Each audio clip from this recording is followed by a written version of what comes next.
شعری دباوت کاریل و خزمتیل فرنگی کاک علی یوسف شاهی نویساما جور سپاس و قرزانی لرنج و تقلیل و دلسوزی او امیدوارم و دلی بو. سلام و خدمت گشت سروران هورا چریل و هنرپروران. دوای ارادت هم عرض سلام لوصف کاک علی ایشم چند کلام. منظورم علی یوسف شاهیه کاریل خاصی خوی گواهیه. کاریل جوخور گشت آشکاره خور حاجت نیلی کلک اشاره.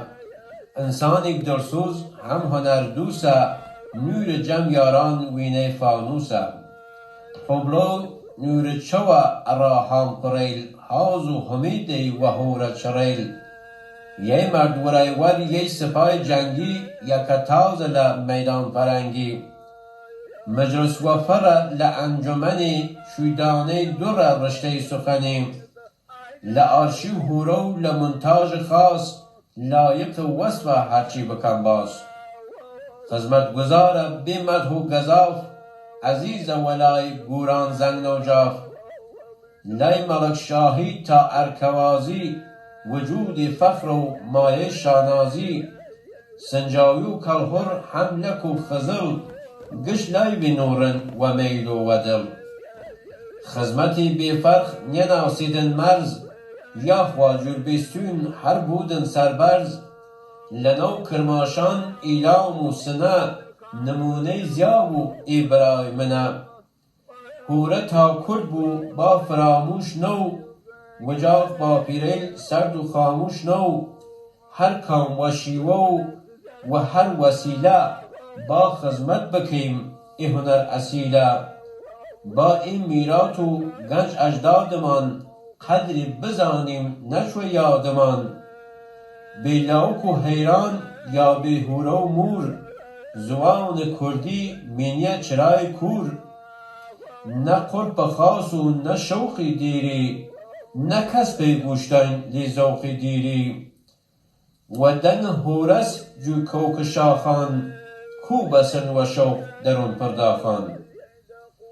دن هورچر وینه بلبله خوراک روح و تسکین دله. دل ملاونی هوره کشاورز شوشاقه کوه لقلاجه برز. هور اولعزیز پر بودن لنور هوره خلقشاد کرد وینه ساز سور.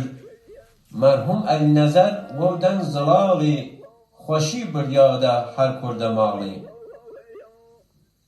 لو آواز دیرین شاور و دشت بیا پر خم لدل در کرد دن حسینی چر. حیف هوره ایسر بیناز کفتیه جور گنج گران جیر خواب خفتیه. کس نزانی قرب گنج زیر خاک مرگ و هرناسی درسوز و چالاک. با جور کاک علی لمیدان فرهنگ چالاک بیمنو بیمن دنگ و رنگ. هنر باخ گله با باخوانی بیم حتی برگری پاسوانی بیم.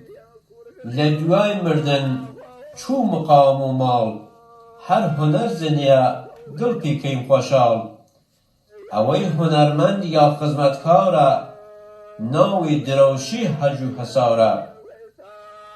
هنر نمرو هنرمند هرمان هر که خواست کالی خواست نی و خرمان. خدمتکار هنر بیم کلام آخر چو خلکو نیم لشون آگر. وصف کاک علی سخت و راسی وصف من قطرو او دریای خاصی. یا رب سربرز بین لوینه مانشت سردار زننم رای بیچه گشت اشکشتن.